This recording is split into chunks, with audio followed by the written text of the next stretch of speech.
यह कहानी है उत्तर प्रदेश के एक छोटे से गांव दौड़िया खेड़ा की, जहां एक सपना इतना बड़ा बन गया कि उसने पूरे देश को हिला दिया, सरकार को खुदाई करने पर मजबूर कर दिया और लोगों की उम्मीदों को आसमान तक पहुंचा दिया। लेकिन अंत ऐसा हुआ जिसे जानकर आप सोच में पड़ जाओगे कि आखिर सच क्या था और भ्रम क्या था। साल 2013 की बात है। उन्नाव जिले का एक शांत गांव अचानक से सुर्खियों में आ गया। वजह थे एक संत बाबा शोभन सरकार, जो अपने भक्तों के बीच काफी सम्मानित माने जाते थे। ये बिल्कुल सादा जीवन जीने वाले व्यक्ति थे। ये प्रचार से दूर रहते थे, लेकिन उनके पास कई बड़े लोग भी सलाह लेने आते थे। और यही वजह थी कि जब उन्होंने एक सपना देखा तो लोगों ने इसे मजाक में नहीं लिया। सपना क्या था, यही इस कहानी का सबसे रहस्यमय हिस्सा है। बाबा ने कहा कि उन्होंने सपने में देखा कि इस गांव में एक पुराना किला है और इस किले के नीचे लगभग 1000 टन सोना दबा हुआ है।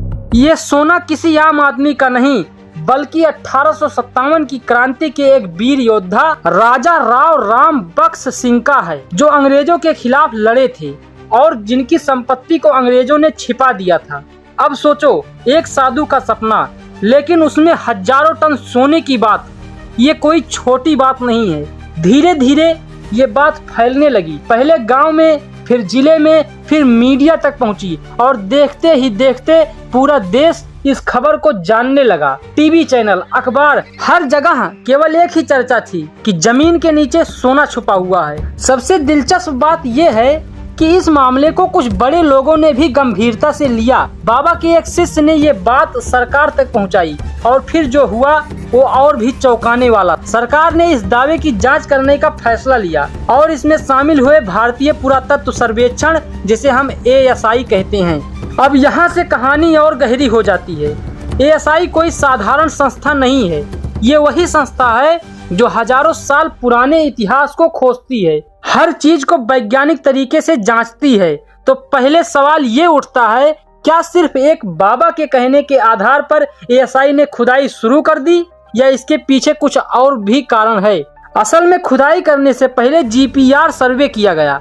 ये एक ऐसी तकनीक है जिसमें जमीन के अंदर क्या है उसका अंदाजा लगाया जा सकता है। तो सर्वे करने के बाद रिपोर्ट में कुछ ऐसी संरचनाएं दिखी जो सामान्य नहीं थी। बस यहीं से मामला और भी मजबूत हो गया और खुदाई का फैसला लिया गया। फिर शुरू हुई खुदाई और यही वो पल था जब पूरा देश सांस रोककर देख रहा था। गांव में भारी भीड़ जुटने लगी, लोग दूर दूर से आने लगे। कुछ लोग उम्मीद लेकर आए कि शायद उन्हें भी खजाना का हिस्सा मिल जाएगा। कुछ लोग सिर्फ देखने आए कि क्या सच में सोना निकलने वाला है। मीडिया का नजर हर पल इस खजाने पर टिका हुआ था। हर छोटी चीज को बड़ी खबर बनाया जा रहा था। खुदाई दिन रात चलती रही, हर परत हटाई जाती। लोग उम्मीद करते कि अब कुछ मिलेगा, लेकिन हर बार मिट्टी, ईंट और पुराने बर्तन यही सब मिलता। लेकिन फिर भी उम्मीद खत्म नहीं हुई थी, क्योंकि सपना बहुत बड़ा। धीरे धीरे दिन हफ्तों में बदल गए, खुदाई गहरी होती गई, लेकिन सोने का कोई निशान नहीं मिला। कुछ पुरानी चीजें मिली जो इतिहास के लिहाज से महत्वपूर्ण थी, लेकिन वो खजाना नहीं था जिसकी उम्मीद की जा रही थी। अब सवाल उठने लगे, क्या सपना गलत था? क्या लोगों ने बिना सोचे समझे भरोसा कर लिया था? कुछ लोग कहने लगे कि शायद खजाना था, लेकिन किसी ने पहले ही निकाल लिया।